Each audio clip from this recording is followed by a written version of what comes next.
ನಮಸ್ಕಾರ ಎಲ್ಲರಿಗೂ. ಇವತ್ತಿನ ವಿಡಿಯೋದಲ್ಲಿ ನಾವು ಬೇಸಿಕ್ ಫಂಡಮೆಂಟಲ್ಸ್ ಆಫ್ ಕಂಪ್ಯೂಟರ್ಗೆ ಸಂಬಂಧಿಸಿದೆ.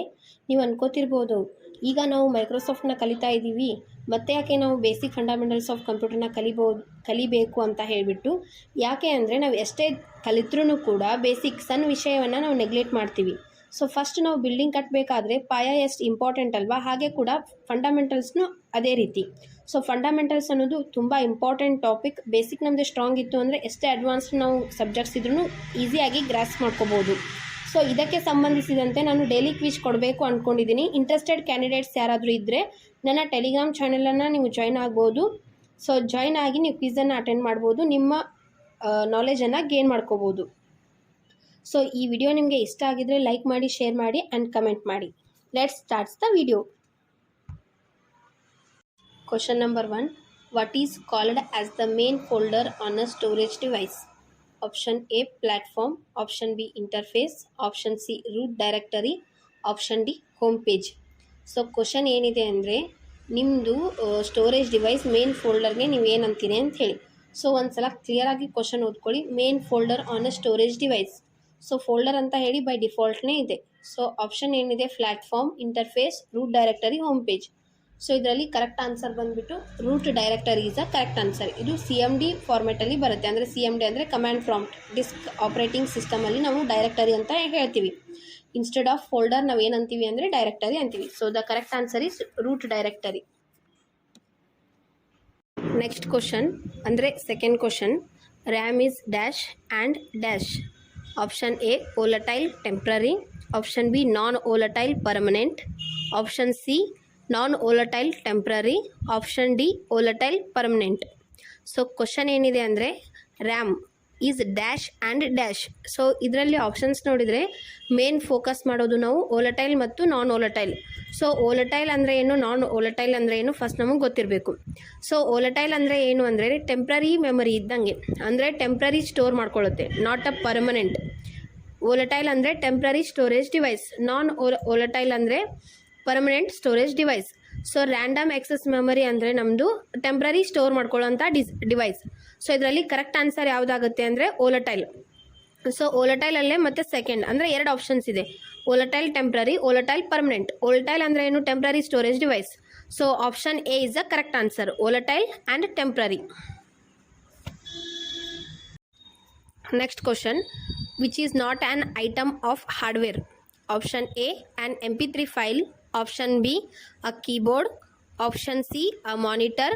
ಆಪ್ಷನ್ ಡಿ, ಅ ಮೌಸ್. ಸೊ ಕ್ವಶನ್ ಏನಿದೆ ಅಂದರೆ, which is not hardware device, ಇದರಲ್ಲಿ ಯಾವುದೂ ಇಲ್ಲ ಅಂದಂಗೆ questions. So keyboard hardware device, monitor hardware device, mouse hardware device.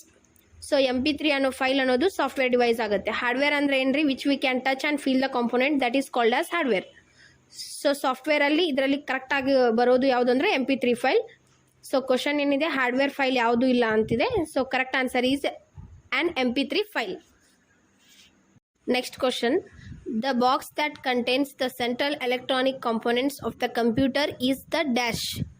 Option A, motherboard. Option B, system unit. Option C, peripheral. Option D, input device. So question ಒಂದೊಂದ್ಸಲ ಕರೆಕ್ಟಾಗಿ ಓದ್ಕೊಳ್ಳಿ. The box that contains the central electronic components of the computer is the dash. The correct answer is motherboard. So ಒಂದು ಬಾಕ್ಸಲ್ಲಿ ಎಲ್ಲ electronic components ಇದ್ದರೆ ಅದಕ್ಕೆ ನಾವು ಏನಂತೀವಿ ಅಂತಂದಂಗೆ question. So the correct answer is motherboard. Next question. Which type of device is computer monitor? Option A, input. Option B, output. Option C, processing. Option D, software. So monitor ಅನ್ನೋದು input ಡಿವೈಸ, output ಡಿವೈಸ, ಪ್ರೊಸೆಸಿಂಗ ಅಥವಾ ಸಾಫ್ಟ್ವೇರಾ? So monitor ಅಂದರೆ output device ಆಗುತ್ತೆ. Input ಅಂದರೆ ನಾವು ಕಂಪ್ಯೂಟರ್ಗೆ ಏನು ಕೊಡ್ತೀವಿ with the help of keyboard, mouse, ಇದಕ್ಕೆ ನಾವು ಇನ್ಪುಟ್ ಅಂತೀವಿ. ಕಂಪ್ಯೂಟರ್ ನಮಗೇನು ಕೊಡುತ್ತೋ ಅದಕ್ಕೆ ನಾವು ಔಟ್ಪುಟ್ ಅಂತೀವಿ. ನಾವು with the help of monitor, ಪ್ರೊಜೆಕ್ಟರ್ಲೇ ನಾವು ನೋಡ್ಬೋದು ಈಸಿಯಾಗಿ. ಸೊ ಅದ್ರ ಸಲುವಾಗಿ ಮಾನಿಟರ್ ಅನ್ನೋದು ಔಟ್ಪುಟ್ ಡಿವೈಸ್ ಆಗುತ್ತೆ. Next question. How many options does a binary choice offer? Option A, 1. Option B, 2. Option C, 3. Option D, it depends on the amount of memory in the computer. So ಇದರಲ್ಲಿ question ಏನಿದೆ ಅಂದರೆ, binary ಚಾಯ್ಸಲ್ಲಿ ಎಷ್ಟು numbers ಇರುತ್ತೆ ಅಂದಂಗೆ questions. So bi ಅಂದರೆ 2, ಹೌದಾ? ಇದರಲ್ಲೇ ನಾವು ಅರ್ಥ ಮಾಡ್ಕೋಬೇಕು. ಬೈನರಿ ಅಂತಂದರೆ 2, ಅದರಲ್ಲಿ ಬೈ ಅಂದರೆ 2. ಸೊ ಬೈ ಅಂದರೆ ಝೀರೋಸ್ ಆ್ಯಂಡ್ ಒನ್ಸ್. ಸೊ ಅದ್ರ ಸಲುವಾಗಿ the option B is the correct answer. Next question, which menu is selected to cut, copy and paste? Option A file, option B edit, option C tools, option D table. ಇದರಲ್ಲಿ correct answer ಯಾವುದಾಗುತ್ತೆ ಅಂದರೆ edit menu ಆಗುತ್ತೆ.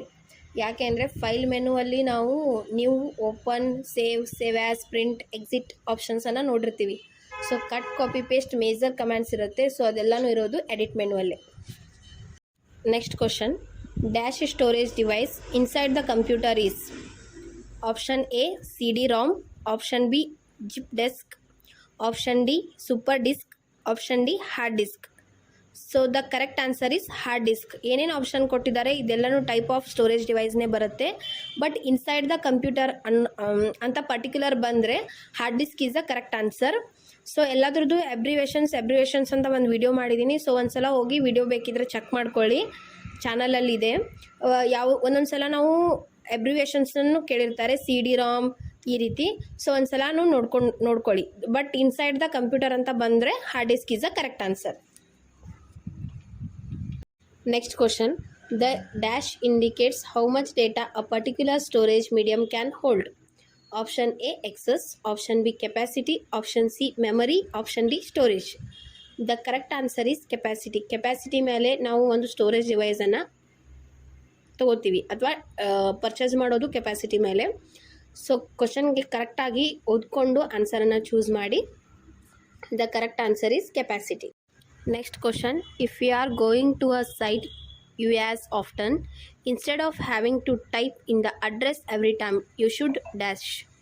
Option A save it as a file, option B make a copy of it, option C bookmark it, option D delete it. First ನಾವು ಈ ಕ್ವಶನನ್ನು ಇನ್ನೊಂದ್ಸಲ ಓದ್ಬಿಟ್ಟು ಏನು ಪರ್ಟಿಕ್ಯುಲರ್ ಅಂತ ಆಪ್ಷನನ್ನು ಚೂಸ್ ಮಾಡಬೇಕಾಗತ್ತೆ. So if you are going to a site you use often, instead of having to type in the address every time, you should bookmark it. ಅದು actually correct answer. So bookmark ಅಂದರೆ ಏನು ಅಂತ ಹೇಳಿ first ಅರ್ಥ ಮಾಡ್ಕೊಳ್ಳಿ. Bookmark ಅಂದರೆ ಈಗ ಒಂದು ನಾವು ಬುಕ್ಕನ್ನು ಓದ್ತಿರ್ತೀವಿ. ಸೊ ನಾನು ನೆಕ್ಸ್ಟ್ ಡೇ ಬಂದು ಇನ್ನೊಂದು ಚಾಪ್ಟರ್ ಓದಬೇಕು ಅಂದರೆ ನಾವು ಬುಕ್ಕನ್ನು ಫೋಲ್ಡ್ ಮಾಡ್ತೀವಿ. ಸೊ ಬುಕ್ಮಾರ್ಕ್ ಅಂದ್ರೂ ಆ್ಯಸ್ ಇಟ್ ಈಸ್.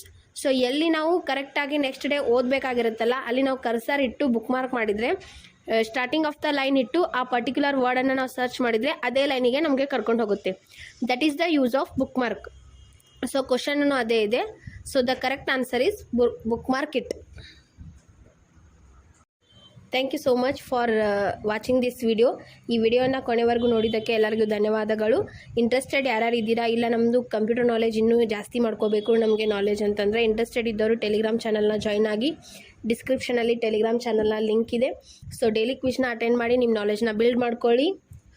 ಸೊ ಯಾರ್ಯಾರು ಕ್ವಿಜನ್ನು ಅಟೆಂಡ್ ಮಾಡ್ತಾ ಇದ್ದಾರೆ ಎಲ್ಲರಿಗೂ all the very best. Hopeful ಈ ವಿಡಿಯೋ ನಿಮಗೆ ಇಷ್ಟ ಆಗಿದೆ ಅನ್ಕೋತೀನಿ. ಇಷ್ಟ ಆದರೆ ಲೈಕ್, ಶೇರ್ ಆ್ಯಂಡ್ ಸಬ್ಸ್ಕ್ರೈಬ್ ಮಾಡಿ. Thank you so much.